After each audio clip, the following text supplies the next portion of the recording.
Hello students, आज हम part 3 की हिंदी करेंगे जिसका शीर्षक है स्वराष्ट्र गौरवम। स्वराष्ट्र गौरवम अर्थात अपने देश का गौरव। इसका पाठ परिचय इस प्रकार है। अस्माकं चिंतने राष्ट्रस्य अवधारणा अति प्राचीना विद्यते, अर्थात हमारे चिंतन में राष्ट्र की अवधारणा अत्यंत प्राचीन है। वेदेष्वपि, वेदों में भी आराष्ट्रे राजन्य, ये यजुर्वेद से मंत्र लिया गया है। आराष्ट्रे राजन्य, इसका अर्थ है यह राष्ट्र क्षत्रिय है। यजुर्वेद से एक और मंत्र लिया गया है, वयम राष्ट्रे जागृयाम, इसका अर्थ है हम राष्ट्र में जागृत रहें। ये ऋग्वेद से लिया गया मंत्र है। अहम राष्ट्री संगमनी वसुनाम, अर्थात मैं वाग देवी जगदीश्वरी और धन की दात्री हूँ। इत्यादिषु बहुषु मंत्रेषु राष्ट्र शब्दस्य प्रयोगेन एतत् स्पष्टम अस्ति, अर्थात इत्यादि बहुत से मंत्रों में राष्ट्र शब्द के प्रयोग से यह स्पष्ट है। अस्मदीया राष्ट्र संबंधिनी अवधारणा अर्वाचीना, अर्थात हमारी राष्ट्र संबंधी अवधारणा नवीन है। पश्चिमाच्चा गता इति ये मन्यन्ते ते तु वस्तुतः भ्रांताः सन्ति, अर्थात और पश्चिम से आई है ऐसा जो मानते हैं वास्तव में वे भ्रमित हैं। अस्माकम् मिदं भारतवर्षमेकं चिरपुरातनं सनातनं च राष्ट्रम वर्तते, अर्थात हमारा यह भारतवर्ष एक अत्यंत प्राचीन और सनातन राष्ट्र है।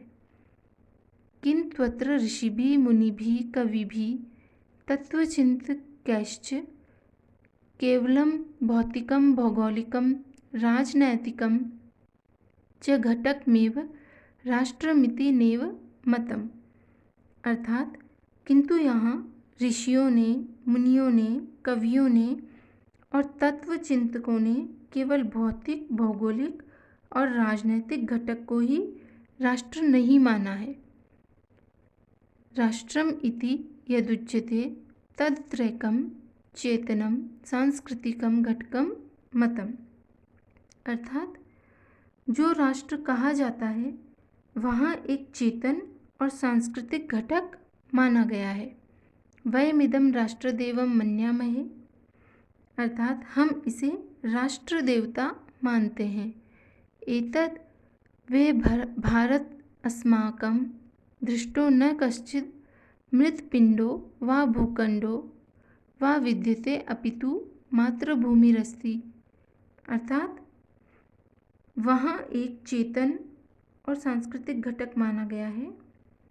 हम इसे राष्ट्र देवता मानते हैं। निश्चय ही यह हमारा भारत हमारी दृष्टि में कोई मृतपिंड अथवा भूखंड नहीं है, अपितु मातृभूमि है। यथा किलोक्तम अथर्ववेदे, अर्थात जैसा कि अथर्ववेद में कहा भी गया है, माता भूमि पुत्रोयम पृथिव्या, अर्थात भूमि मेरी माता है और मैं पृथ्वी का पुत्र हूँ। ऋग्वेदेपि कथितम् अस्ति, ऋग्वेद में भी कहा गया है, पृथ्वी माता द्योर्मे पिता, अर्थात पृथ्वी मेरी माता है और आकाश पिता है। मातृभूमि, पितृभूमि, पुण्यभूमि, धर्मभूमि, कर्मभूमि, देवभूमिश्च, अर्थात मातृभूमि, पितृभूमि, पुण्यभूमि, धर्मभूमि, कर्मभूमि और देवभूमि इत्येवं विविधे रूपे रूतेतास्ति भुवनं मनमोहिनी इयम् अस्माकं भारत माता, अर्थात इत्यादि विविध रूपों से संसार के मन को मोहित करने वाली यह हमारी भारत माता स्थित है। राष्ट्र संबंधी ने, राष्ट्रीयता संबंधी ने, राष्ट्र गौरव संबंधी ने राष्ट्रभक्ति सम्बन्धिश्च केचन श्लोका अस्मिन् पाठे संकलिता सन्ति। अर्थात राष्ट्र संबंधी, राष्ट्रीयता से संबंधित, राष्ट्र गौरव संबंधी और राष्ट्रभक्ति संबंधी कुछ श्लोक इस पाठ में संकलित हैं। अब हम इन श्लोकों की हिंदी करेंगे। पहला श्लोक विष्णु पुराण से लिया गया है। पहला श्लोक इस प्रकार है। उत्तरम यत् समुद्रस्य हिमाद्रेश्चैव दक्षिणम वर्षम तब्धारतं नाम भारती यत्र संतति। अर्थात उत्तरम यत् समुद्रस्य, जो समुद्र की उत्तर दिशा में, और हिमाद्रेश्चैव दक्षिणम, अर्थात हिमालय पर्वत की दक्षिण दिशा में जो भूभाग है, समुद्र की उत्तर दिशा में और हिमालय पर्वत की दक्षिण दिशा में जो भूभाग स्थित है, वर्षम तब भारतम नाम भारती यत्र संतति। अर्थात जहाँ भारतीय अर्थात सरस्वती पुत्र हैं वही भारत देश है। अब हम दूसरा श्लोक देखते हैं। दूसरा श्लोक बृहस्पति आगम से लिया गया है। दूसरा श्लोक है हिमालयात् समारभ्य यावदिन्दु सरोवरम तम देवनिर्मितं देशम हिंदुस्थानम प्रचक्षते। अर्थात हिमालयात् समारभ्य यावदिन्दु सरोवरम, अर्थात हिमालय से लेकर हिंद महासागर तक जो भूभाग है, तम देव निर्मितम देशम हिंदुस्तानम प्रचक्षते, यानी देवताओं द्वारा निर्मित उस स्थान को हिंदुस्तान कहा जाता है। अब हम तीसरा श्लोक देखते हैं। तीसरा श्लोक भी विष्णु पुराण से लिया गया है। तीसरा श्लोक है गायन्ति देवाः किल गीतकानि धन्यास्तु ते भारत भूमि भागे स्वर्गापवर्गास्पद मार्गभूते भवन्ति भूयः पुरुषः सुरत्वात्। अर्थात गायन्ति देवाः किल गीतकानि, अर्थात देवता जहाँ गीत गाते हैं। धन्यास्तु ते भारत भूमि भागे, वे मनुष्य धन्य हैं जो स्वर्ग और मोक्ष की प्राप्ति का मार्ग स्वरूप भारत देश में देवता रूप से अथवा स्वर्ग से भी आकर पुनः उत्पन्न होते हैं या जन्म लेते हैं। अब हम आगे देखते हैं इसका चौथा श्लोक।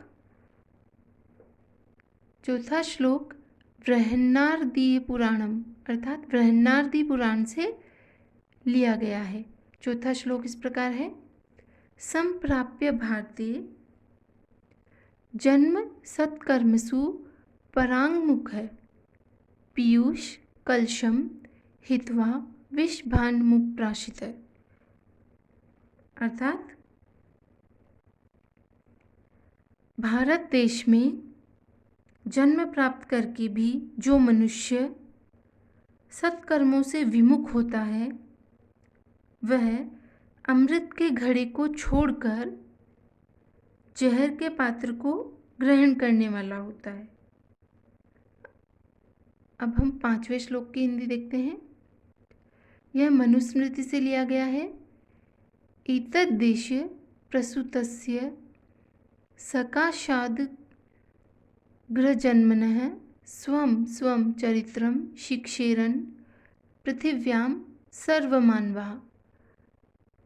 अर्थात इस भारत देश में उत्पन्न हुए श्रेष्ठ जनों के पास से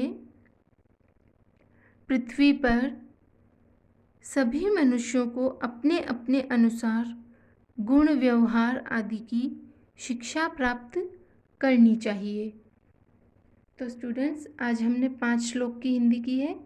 आगे के श्लोक की हिंदी हम नेक्स्ट वीडियो में करेंगे। आप इन्हें ध्यान से पढ़ें और समझें। धन्यवाद।